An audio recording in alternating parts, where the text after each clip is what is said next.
What is up, Facebook land?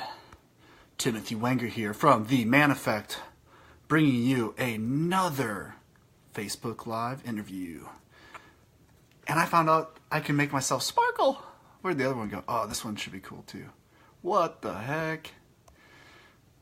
I found out Facebook has filters. Anyway, this week I'm... Said that right. Da-da-da-da-da-da. Here we are. Did I say your last name right? Mike Sagun? You said it, or Sagan, but I prefer Sagun. The correct pronunciation is Sagun. Sagun. Okay. Yeah, Sagun. All right. Well, everyone who's jumping on right now, just saying hello. This is a live interview with my main man. I am real quick going to share this video in a group and on a page. So, Mike, if you want to do that, you can do that as well real quick, and then we will jump into this interview like a pool. What's up, Greg? Blood. How's it going, Greg? You staying out of trouble? Right. I hope Greg's staying out of trouble. I know. How do I? Right? I think it's automatically sharing onto my page. Does that happen? It could. Yep. Yeah. Because I see some of my homies logged on here. Greg says he's always in trouble, of course. And hey, guys, if you're logging on, let me know if you're still there. Drop where you're watching from or how your week's going.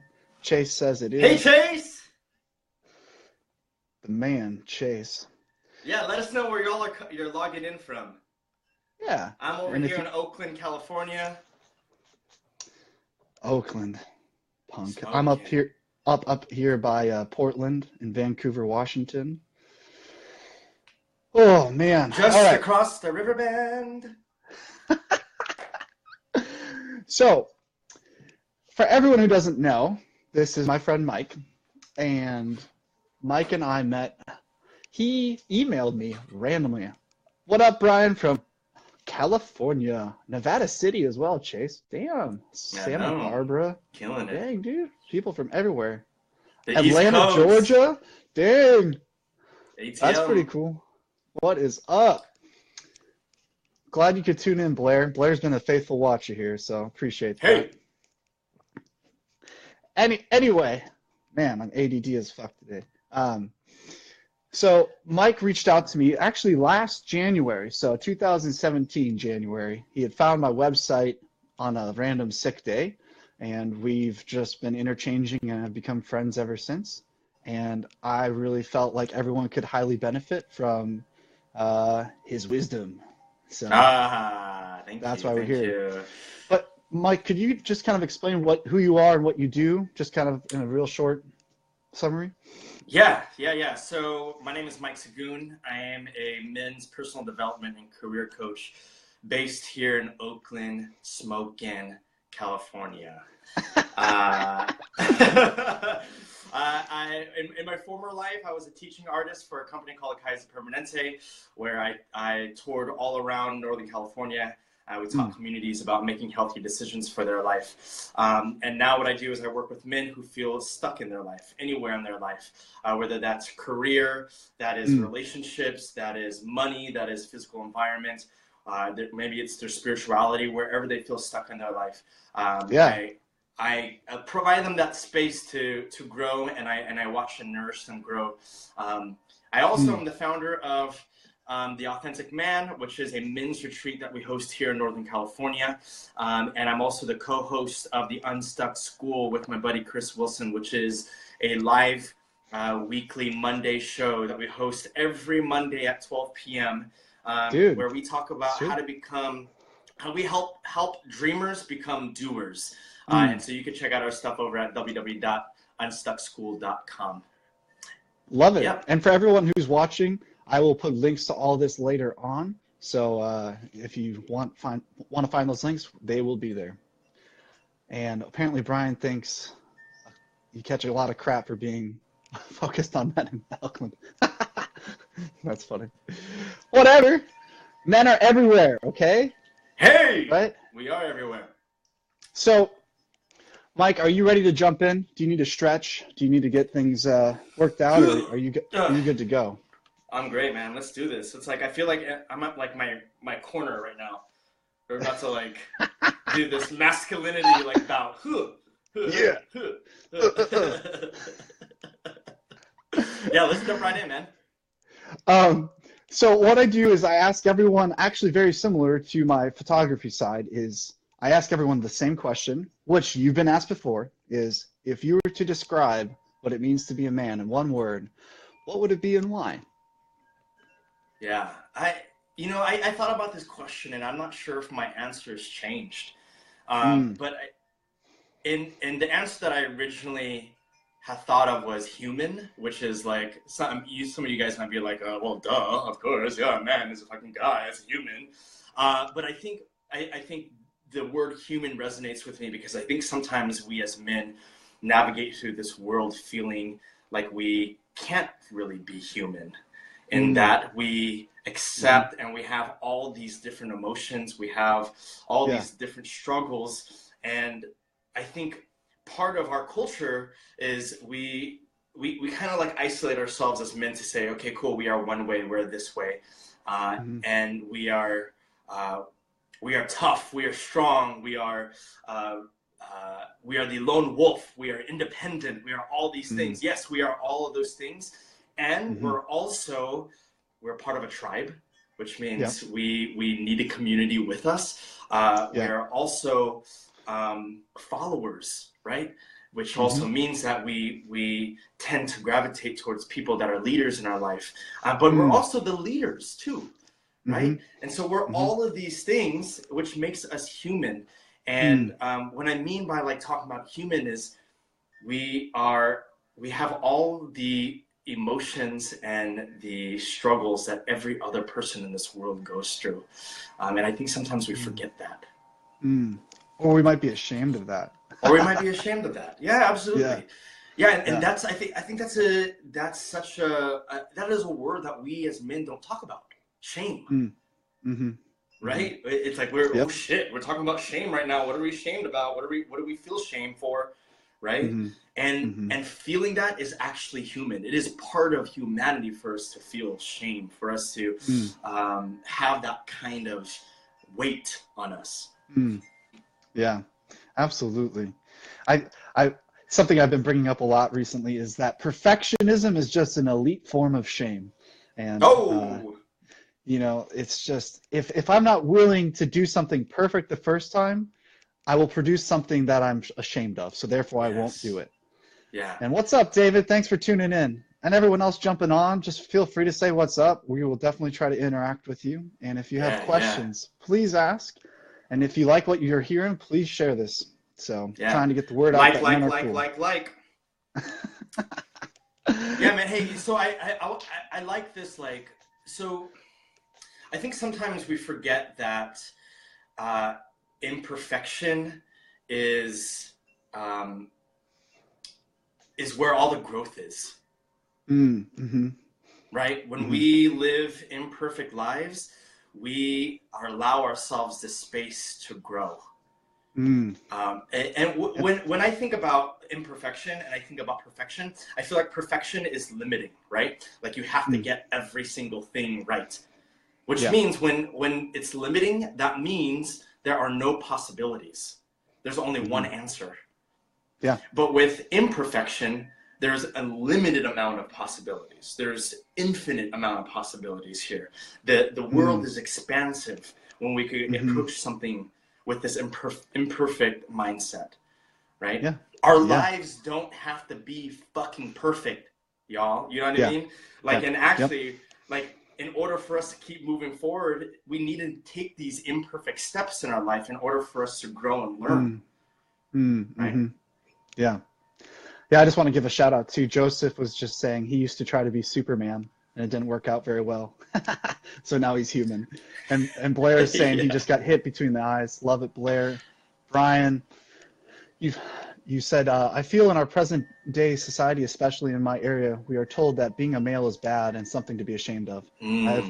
I've become more reclusive in my older age and focused on time spent with my son.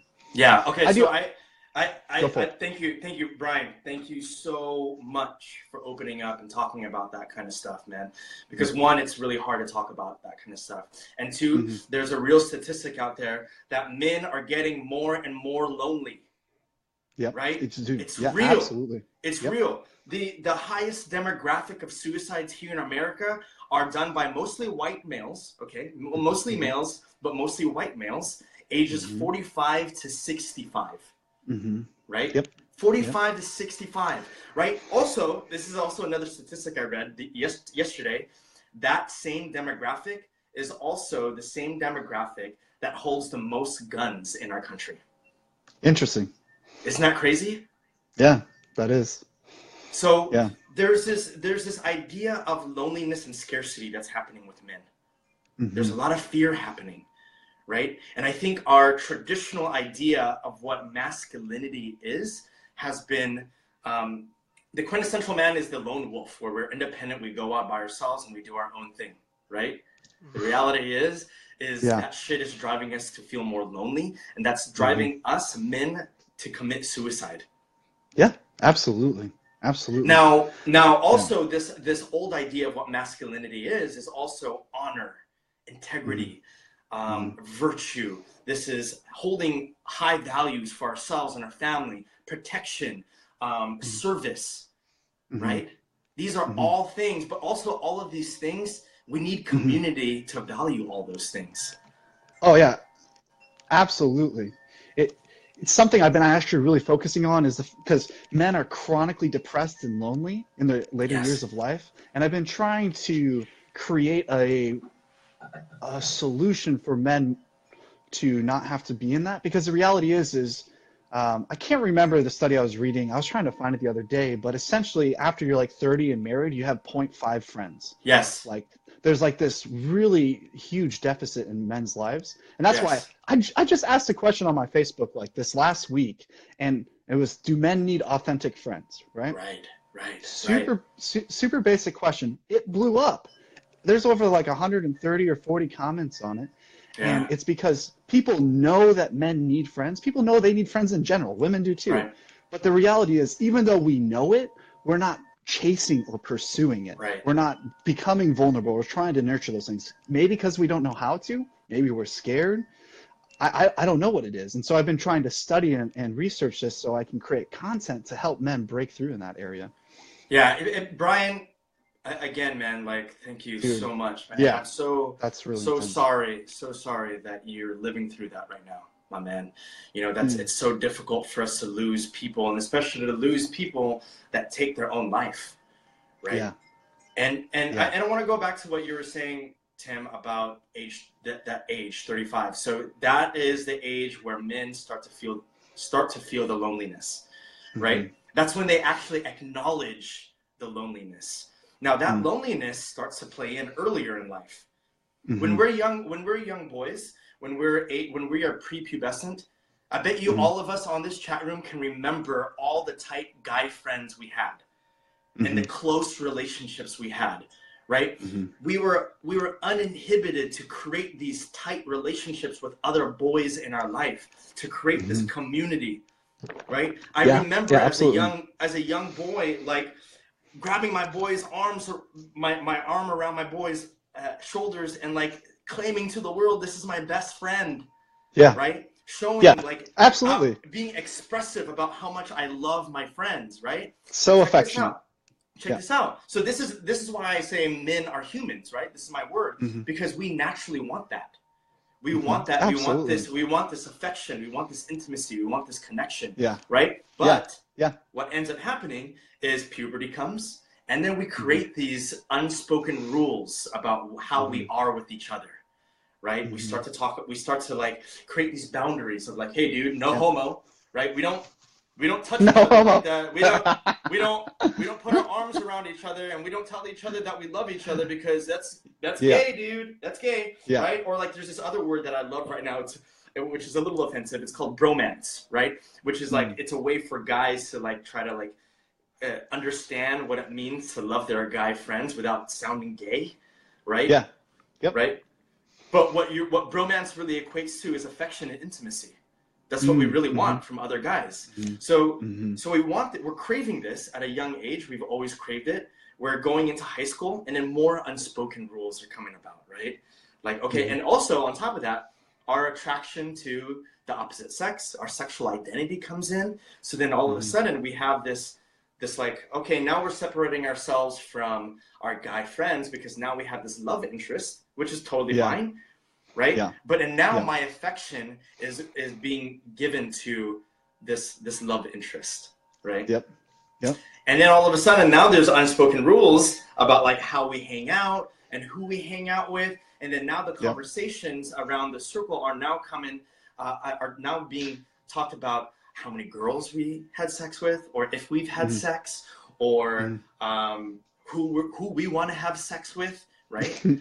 Right? And then all of a sudden we're in college, and this is where we start to lose our best friends.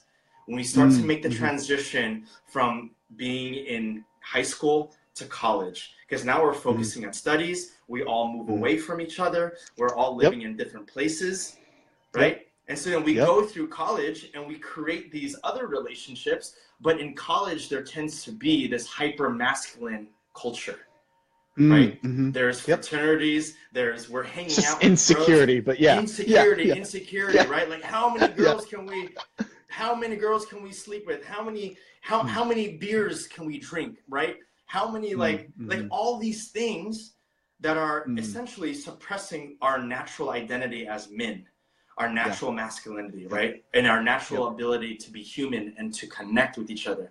And then we go through college living this same way, right? Of like suppressing ourselves, our natural selves. And then all of a sudden we get out of college, we enter the work world, maybe we get married, right? And then maybe we move because of a job, right? Yeah. And then all of a sudden our network becomes our partner and our kids. And then here we are in our late 20s. All we have in our lives are our partners and our kids. And all of a sudden, our confidant, the people we talk to, is our wife or our husband or whoever significant it is, other. Right? Significant others. Yeah. Right? Yeah. But that is not enough for us to really release what we're feeling, because the way we are with our partners is great, right? If you have a really great open communication with your partner, awesome, that's wonderful. But we as humans, we need a tribe. We need more than just one person to talk to about these things. And so added on top of that is our more unspoken rules of how we can be as men with other men. Right? So now what we're doing is we're turning to things like alcohol, where we go to a bar because it feels safe for us to go to a bar to drink and then talk about these things with our barmates, right? Or maybe it's like getting drowned into health and fitness, right? And so we're constantly just like doing all these exercises to like focus our attention on this energy, right? And then all of a sudden we get into our mid-30s and shit, we're like, fuck, man. When was the last time I had a deep conversation with a man that where we didn't have alcohol involved, right? Where we weren't fucking smoking weed or drinking, or where we weren't fucking talking about how many girls we banged or like how many fucking reps we pulled, right? Now we're all of a sudden we're like, holy shit, I don't have anyone in my life I could talk to about this stuff. And that's when the loneliness starts to set in. That's when we start to realize, holy shit, I'm lonely. It's because we're learning how to give the facade and not show our humanity, right? You're learning all these tools to build different masks. I'm good at sales, or I'm good at the gym. Like I got my posture perfect for my squat. You know, people be watching me, but it's like there's all these realities that we create to deflect conversation and interest to the actual pain that we have as humans. And it's like, so for you and I, like we jumped in, and 7 hours later, the first time we were hanging out, we're like, oh man, like that's been 7 hours, you know? But it's because there's this mutual agreement that vulnerability is a necessity for men to engage and to be known and to interact. And I think I don't think there's anything wrong with working out. I don't think there's anything wrong with being amazing at your job. But if you use it just like a substance to hide who you are and to run away from who you are and what you're feeling, then there's an issue. But the problem is we are expected to run from our emotions culturally. As men, to be anything but angry is negative. Right. And so I love where you're going with that. Yeah, and Joseph just mentioned that his dad took his life at the age of 65, and he didn't have an active tribe, right? And Joseph, I'm sorry that we went through that, and I'm sorry that your father was feeling that hurt and that loss, right? But this shit is real, right? It's like it is so real. We as men, we are when we're younger, we're not told how to talk about our feelings. And so when we get older, we're like, well, how the fuck do I do this? Yeah. Being vulnerable is a skill, right? It is. Being able to open up is a skill. We have to practice it. We have to do it in order for other people in our lives to do it with us. And I think that's one thing that if there's anything that we could gain right now in this conversation is to practice your vulnerability and accept it, because this is what tends to happen with vulnerability, and especially with us men. When we are with our brothers, when we are with our kin, when we are with our tribe, when we are vulnerable and we open up, that is the clear invitation for them to open up to you. Yep, absolutely. Right? But we have to set the example. We have to say, hey, this is what I'm feeling right now. Right. And then open up the space. Yeah. And it's absolutely a skill, and it is a straight up effort. In the right context, if you're doing this, you can create relationships that will last you a lifetime. Oh my God. Yes. And so it's like, practically, to give people tangible like steps or whatever, it's like, if you want a relationship to be vulnerable and transparent with another man, tell him something that you've never told anyone and that you're ashamed of, right? Like that's exposure, right? Or maybe tell him how much he means to you. Like, just go out, grab a drink, and be like, I just want you to know how much you mean to me, and like, the fact that you've been there for me through X, Y, and Z means a lot. Just creating conversations like that will transform your relationships like that. Yeah. What about you? What are some other tips? You know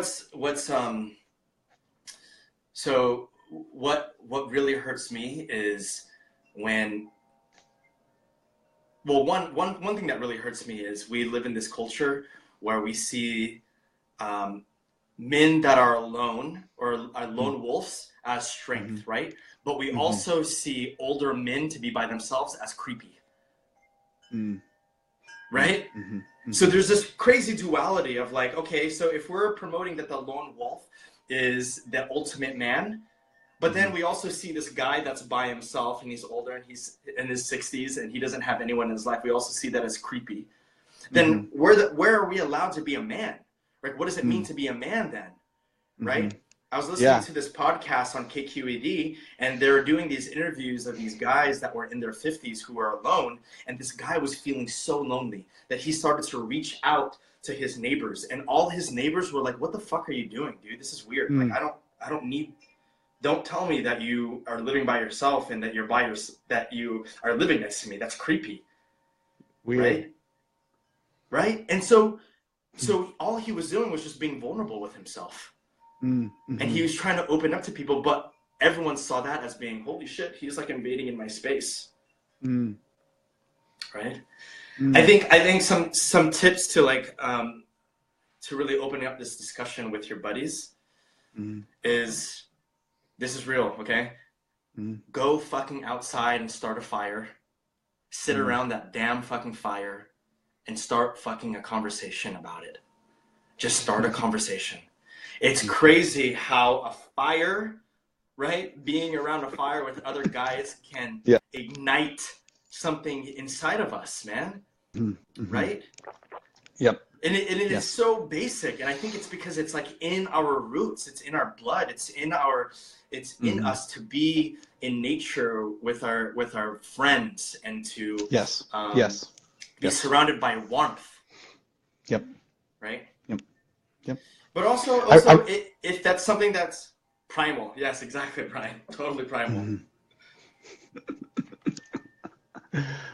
I like what Greg's sharing too. He's saying shared adversity, like that's a big deal as well. Yeah. But the thing is, to share adversity, you have to let someone in, right? Absolutely. But it's like if you don't create that fire, that place for them to bring them into your life, I mean, you're going to be alone. Yeah, check this out. It takes work. Yeah. You know, I think there's a lot of fear involved with us guys talking and becoming vulnerable. We're very fearful of ridicule. We're being fearful of being made fun of. We're fearful of being called gay, right? Yep. Or a fag or a wuss or a sissy or whatever fucking like derogatory term you want to fucking throw out there, right? And I think if we fear that with our friends, if we fear that, then first try it out. See if your prediction is right, and if you are right, then it's time for you to find some fucking new friends. Right? Yeah. Right? Jim Rohn, like personal development guru, rest in peace, said that you are the reflection of the top 5 people you hang out with. Right? Check this out. If you don't like those 5 people, then get fucking new people to hang out with. Yeah. Well, it's not that simple, is it? Well, no, it's not. It's not that simple, especially if us guys are lonely. Yeah. Right? Oh, yeah. It's not. Yeah. It's not that simple. But go ahead. Let me ask you this though. So, when in your life have you opened up to someone and you felt like regret for doing so? How often has that happened? Okay, so let's go deep here. Yeah. Okay. Yeah. So March 10th, 2011, I came out. I was 23 years old. And I first came out to my mom, and it did not go over well.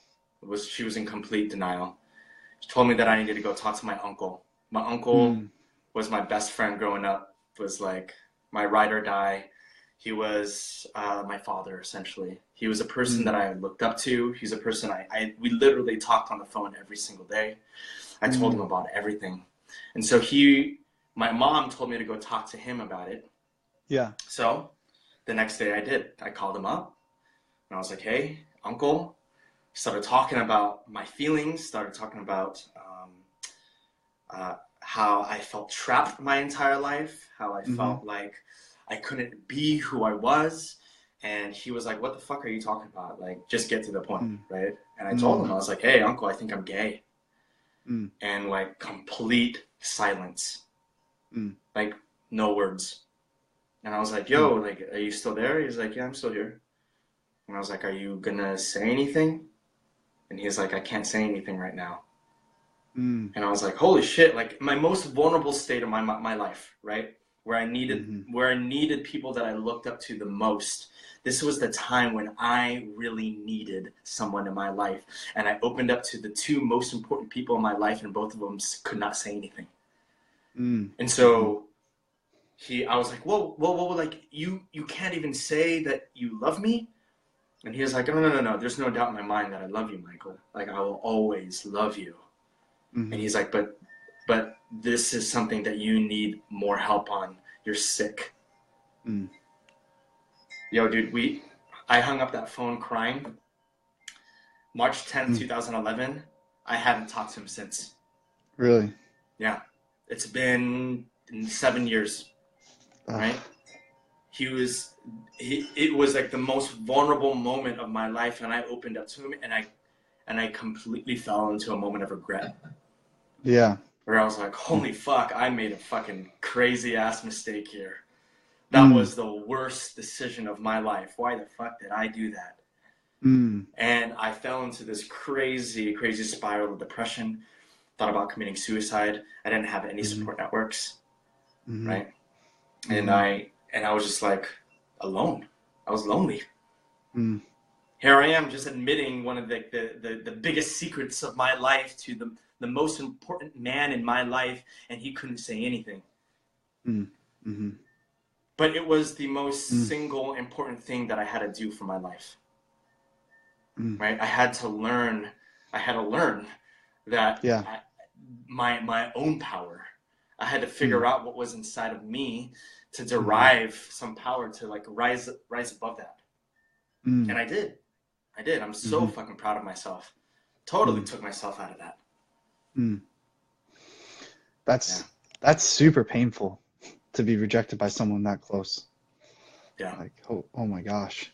So for people who have been in similar situations but didn't recover, what would you say to them?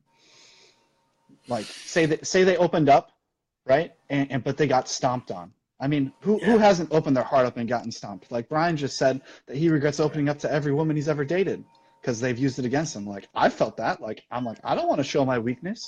I don't want someone to take advantage of me and crush my heart. And so what would you say to someone who's been hurt like that? Yeah. You know, that's deep, man. And I think, so before I answer this, I want to say that women can also promote toxic masculinity. Oh yeah, absolutely. Women can also perpetuate toxic masculinity, right? I know I've been around women who have been like, I don't fucking want my man to fucking talk about his feelings. I don't want my man to like tell me all his dark secrets, right? Yeah.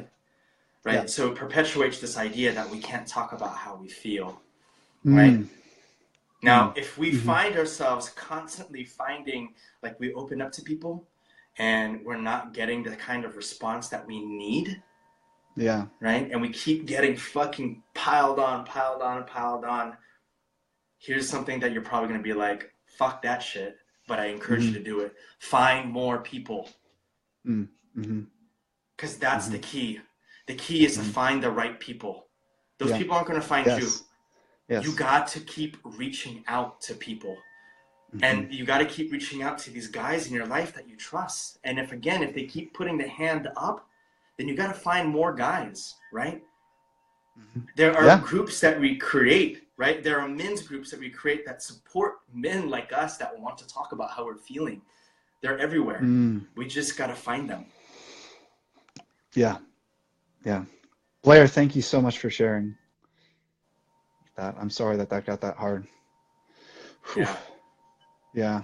And I like what Derek said. At least you did find out who your uncle really was, and that you did realize that it's time to find a different influence in your life. Absolutely. As much as that hurts, that's intense. That's yo, really Blair. Intense. Yo, check this out, Blair. Yo, it's hard to find these guys until it's not. Right? Yes. Yep. Right? Because once you find that one guy, guess what? I'm willing to bet you that the two of you could find more guys that are willing to enjoy the kind of conversations that you want to have. Yep. Right? Like, I reached out to Tim last year, like, just out of nowhere. I just, like, reached out, and he lived in a completely different place. Like, he was in Kansas City or Kansas. I was over here in Oakland, and I just took a chance. Right? Yep. But I took the chance. We have to take these risks. Yep. Exactly. And it's kind of like, I like ultimate frisbee, right? Like, that's just one of my hobbies. Yeah, and you're sick at it. I can go almost anywhere in the U.S. and find a community that does that, and I can instantly plug in with them, right?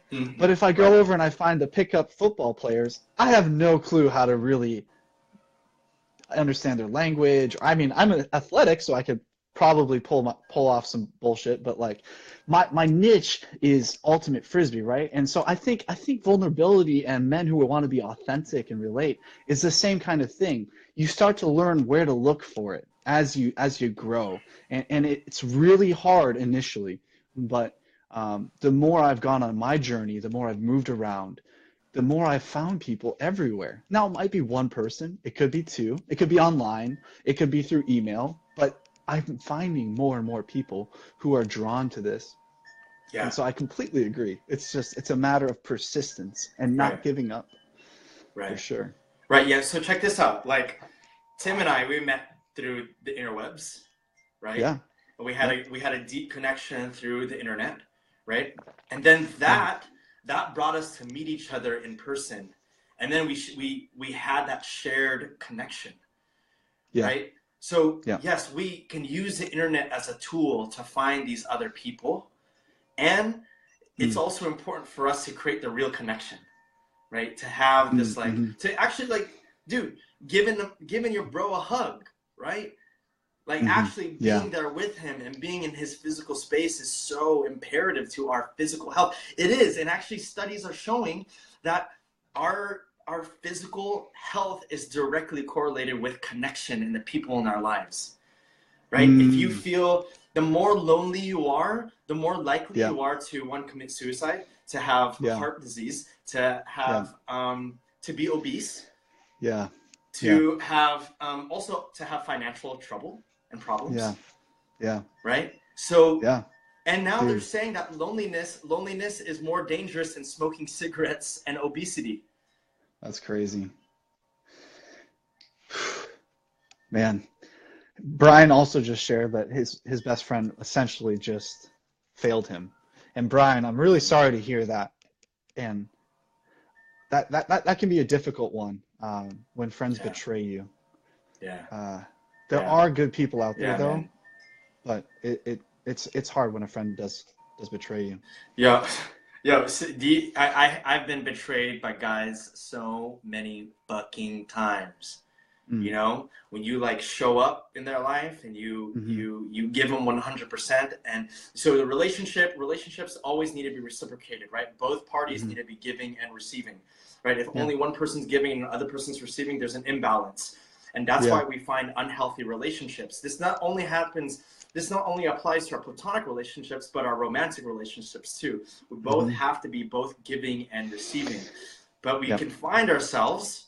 We could find ourselves constantly, especially if we are these heart-centered guys like us that want this affection, that want this intimacy, that want this authenticity with other guys. We could find ourselves reaching and reaching and reaching all the time and not getting what we want. But that's because some of these guys aren't ready, or they don't have the vocabulary yet to understand what's happening in their heart. Exactly. Right? And that is a huge thing for us, is the vocabulary we use, right? We normally as guys don't use like, hey brother, I love you, man. Right? Or hey man, I'm feeling really tender right now. Right? Oh, I feel like shit, man, my fucking heart hurts. Can you help me? That's a big thing. Can you help me? Right? We don't have the vocabulary to do that. So practice it. Right? It takes practice. Like, hey man, like I need your help right now, and I'm in a very tender, vulnerable spot. Dude, it's literally like riding a bike. You will crash. It is going to hurt when you crash. But when you figure out how to do it, it's so amazing and so worth the pain and the practice to get to that point. Like, to just to be what's the word? Focused. So, Brian, did you see what Brian just said? Brian, I feel really bad. I hope you're okay. And thank you, Joseph, for commenting. I really appreciate that. What were you going to say, Mike? So, I forget. This is a great conversation. I'm all heated up right now. But, this is real, man. Like I'm so passionate about this stuff because Me too. Much. There's so much shit going on right now with the Me Too movement, with toxic masculinity, with feminism, right? There's all of these things that's happening that are kind of isolating us men, right? To marginalize us and to make us feel like, holy shit, we're like at the core of all these problems, which we are, right? We are really the core at a lot of these problems. But for many of us, we don't know how to navigate through all of these things without still owning up to our masculinity and being okay with our masculinity, right?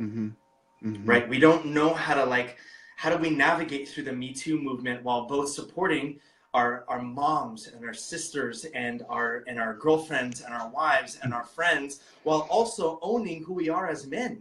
Like, how do we do that right now, right? And so it is my purpose right now to redefine what that is. I wanted to start these conversations where we could be like, well, how do we be productive with this? Yeah. How do we be productive with our masculinity and show up authentically and be of service to other men, but also all these marginalized people?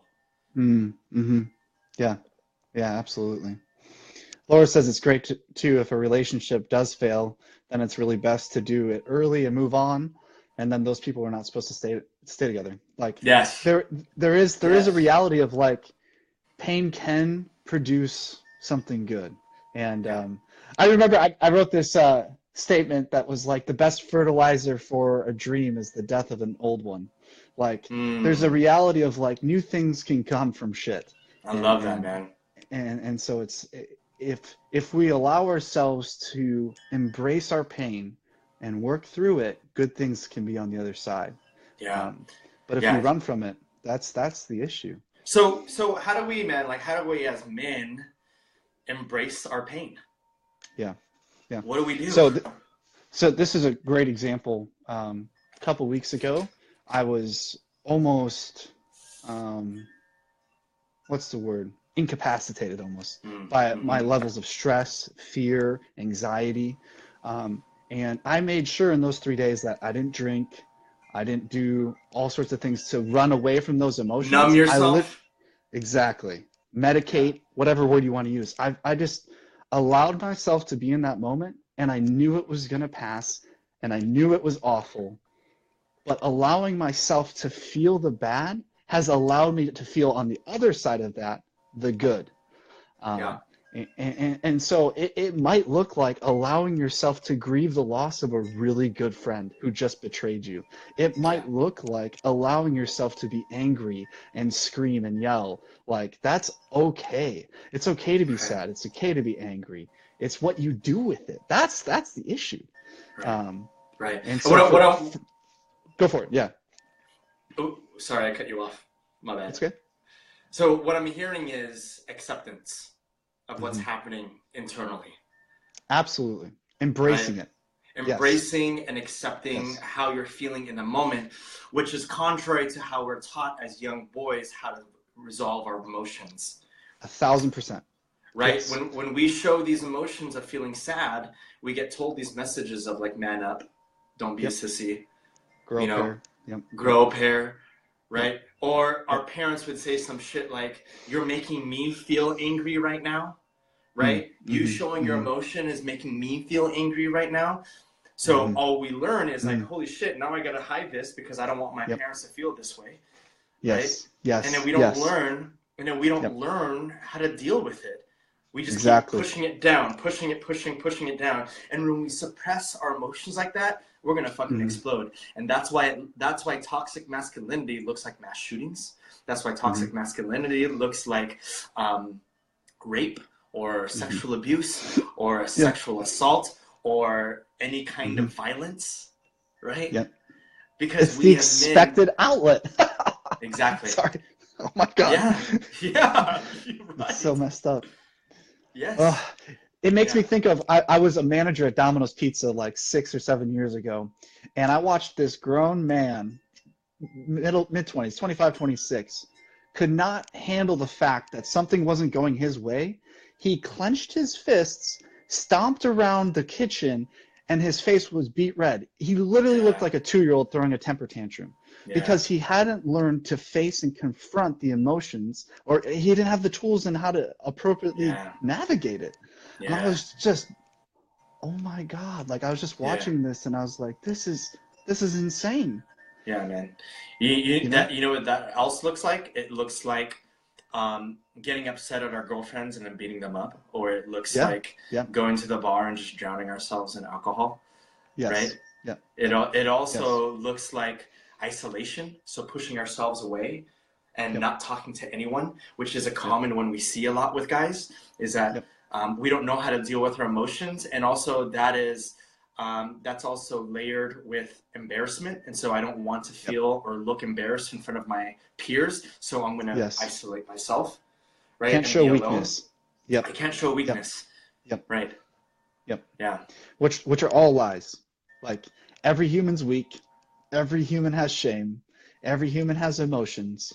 Like if you breathe air and you bleed blood, like chances are you're going to have emotions. Chances are you're human. Yeah. So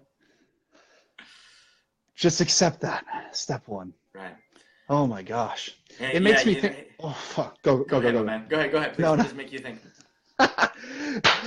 It makes me think about, I read this book that was essentially talking about how if you are angry, anger is actually physically manifested in your body as tension, like medically, right?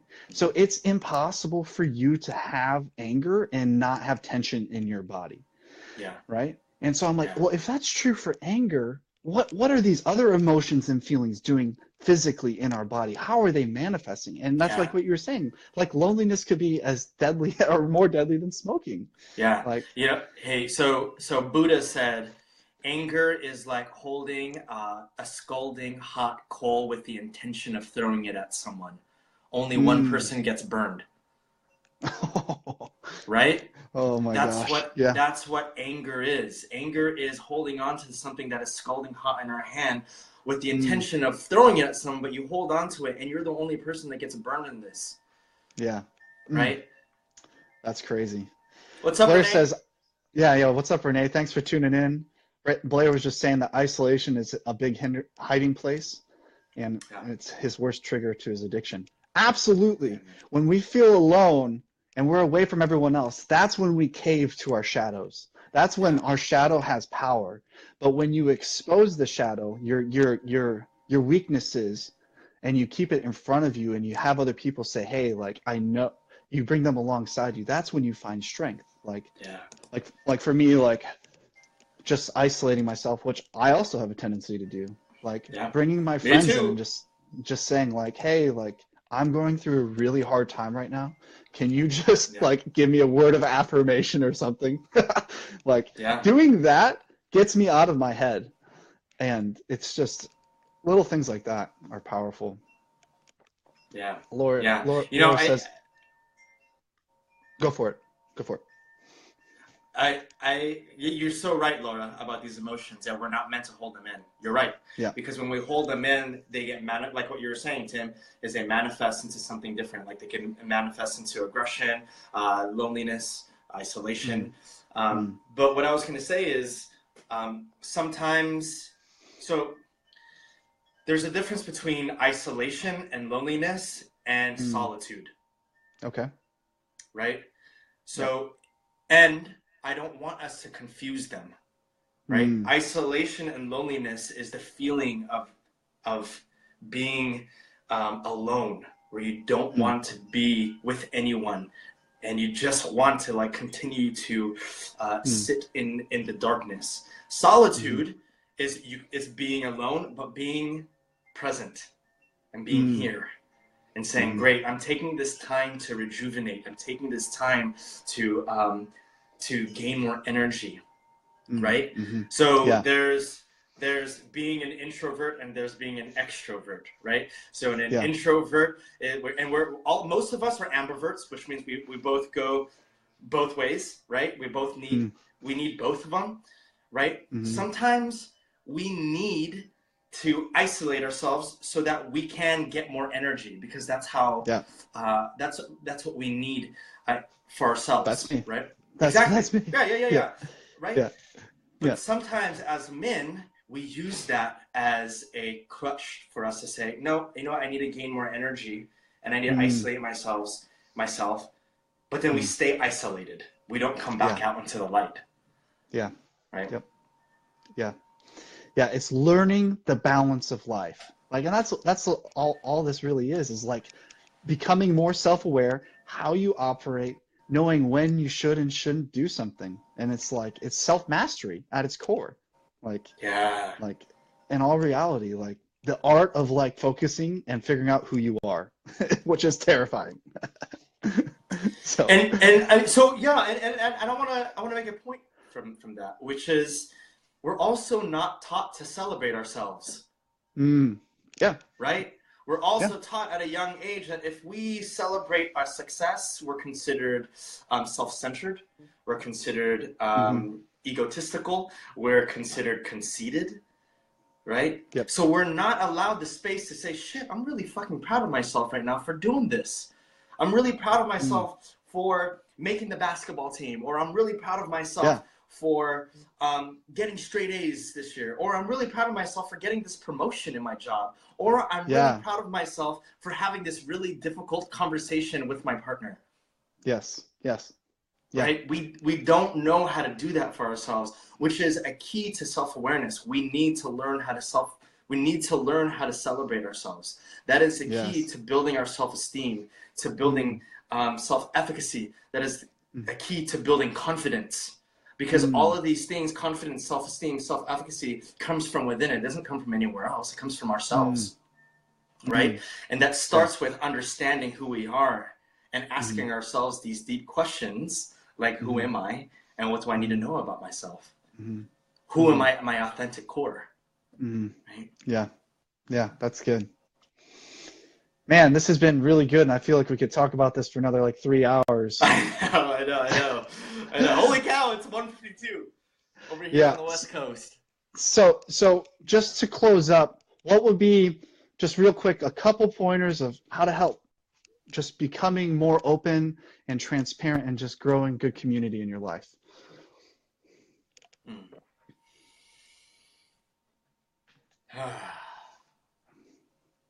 So that deep breath right there just reminded me that taking a fucking deep breath is freaking important. Getting centered with your breath and yourself is so important in trying to navigate through the chaos and clutter of this freaking world, and trying to navigate through all your thoughts, right? Yeah. Your breath is what's going to help you stay grounded and centered in who you are. And it's going to allow you to open up into a space where you could start to explore self-awareness and yourself, right? So get aware, find your breath, get aware. Ask yourself deep questions like, what do I want in my life? What are my values? Who am I at my core? What does it mean to be authentic, right? And then also reflect, like, who in my life do I need? And who in my life do I need to keep in my life? And who in my life do I need to cut the fuck out? Right? And then also think about, who is the ideal friend? List those qualities, right? If you're having trouble finding a guy friend that you can talk to, think about what makes a good guy friend to you, right? To me, a great guy friend is a guy that can listen, that doesn't need to fix my problems, that can be there and sit with me while I am uncomfortable, can put a hand on my shoulder without feeling like we are crossing any unspoken boundaries, right? And a guy that can give me a hug and just hold. Right?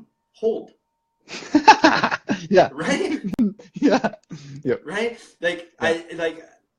Like sometimes I'll get into these spaces with these guys where we'll get into a deep conversation, and I'll go in for a hug, and they'll like give me this like pat on my back, like let go. Yeah. Right? I encourage you, man. Like, if you find yourself with one of your brothers, like, just hold on to that guy, right? And just hold on to it. Yeah. So ask yourself these deep questions. Get real with yourself, and guess what? Journal about this shit. Write this stuff down, y'all. Yeah, absolutely. And a practical way for people to get plugged in after this, if they want, is I do have a Facebook group that you guys can join. It's not big, but if you want to join, I'm always on there trying to connect with men as well. And then I'll also link all of the information to reach out to Mike if you want to talk to him after this session. Yeah. Dude, I've really appreciated this conversation. Thank you, everyone who's watched, for tuning in. I've really appreciated that, and commenting. For anyone who's watching after this has been live, thank you for watching. Everyone who's watched it live, I really appreciate it. And if you like it, please share it and just spread the word that there's good men out there. It's all our responsibility to spread this kind of message, right? Like, absolutely. If we don't want to continue to have this backlash against masculinity and who we are, then we got to show up as real and authentic men, and that means putting out this truth out there, because this is the truth. All this shit right we're talking about is real stuff, and this is also the antidote to what's happening now in this political system, right? Yeah. This is what's going to help our future. This is what's going to help our young sons and our boys grow and develop as beautiful, strong, bold, courageous, authentic men. Yes, absolutely. So Mike, thank you so much for giving me time to interview you live. Thank you for the opportunity. It's an honor, man. I really appreciate you. And yeah, everyone, let's do this again. Thank you for watching. This has been Tim Wenger from The Man Effect. Oh, that was so yes. You are giving me yes. And this is Mike Sagun from theauthenticman.me. Sign up. All right. Thank you everybody for watching. Love you guys. Mike, love you, man. All right. I love you too, brother. Bye-bye. See you guys. Peace.